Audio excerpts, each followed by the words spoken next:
శివాయ గురువే నమః. శ్రీ గురుభ్యో నమః.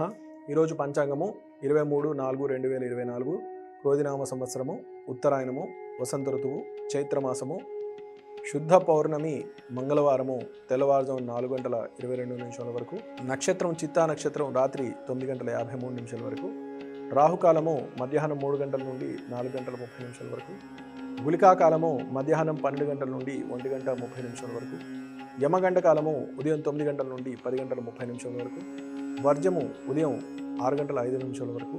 అలాగే ఈరోజు మరలా వర్జాన్ని చూసుకున్నట్లయితే రాత్రి తెల్లవారుజామున 3:57 నుండి 5:41 వరకు, దుర్ముహూర్తం ఉదయం 8:12 నుండి 9:03 వరకు, రాత్రి 10:48 నుండి 11:54 వరకు, అమృత గడియలు 2:52 నుండి 4:37 వరకు.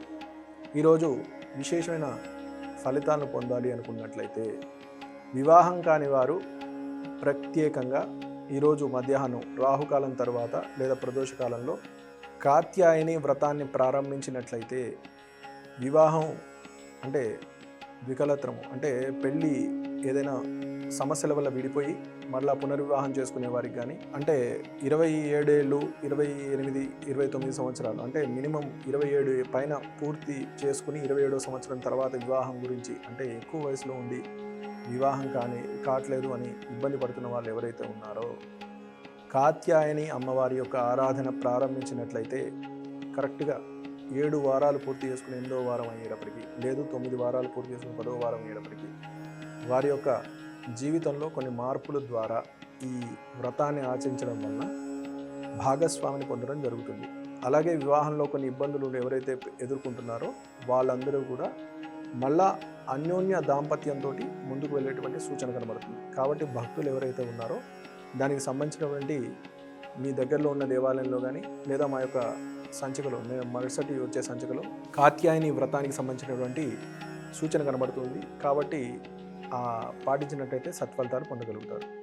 ఈరోజు మేషాది మీన రాశుల వారందరికీ చూసుకున్నట్లయితే మీరొక రాశి ఫలితాలను ఆశ్రయించి లేదా గ్రహస్థితిని సూచించినట్లయితే ఈరోజు ఈ వారం అంతా కూడా మిశ్రమ ఫలితాలను సూచిస్తూ ఉన్నాయి. అలాగే రుణ బాధలతో ఎవరైతే ఇబ్బంది పడుతూ ఉన్నారో ఈరోజు ఎవరికైతే మీరు వడ్డీ నిమిత్తం కానీ లేదా బంధుమిత్రులకు చేయబదులుగా తీసుకున్న డబ్బులు ఏవైతే ఉన్నాయో కొద్దిగా మీరు ఇవ్వడం మొదలుపెట్టినట్లయితే అతి త్వరలో ఆ డబ్బంతా కూడా మీరు చెల్లించడం జరుగుతుంది.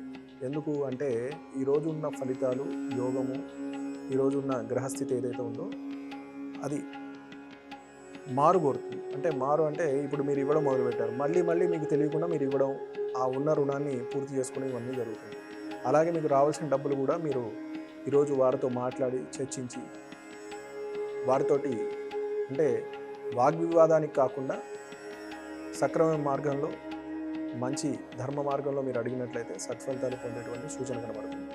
కాబట్టి చక్కగా ఆ దిశలో మీరు ప్రయత్నం చేసినట్లయితే సత్ఫలితాలు పొందుతారు. నా పరిజ్ఞానం మేరకు ఈరోజు మేషాది మీన రాశుల వారందరికీ మరియు ఏ కార్యక్రమం చేయడం వలన వివాహం కాని వారికి వివాహం అవుతుందో చెప్పడం జరిగింది. అలాగే రుణ విమోచన నిమిత్తం కూడా చెప్పడం జరిగింది. కాబట్టి భక్తులందరూ కూడా అది పాటించి సత్ఫలితాలు పొందుతారని ఆశిస్తున్నాను. శుభం భూయాత్.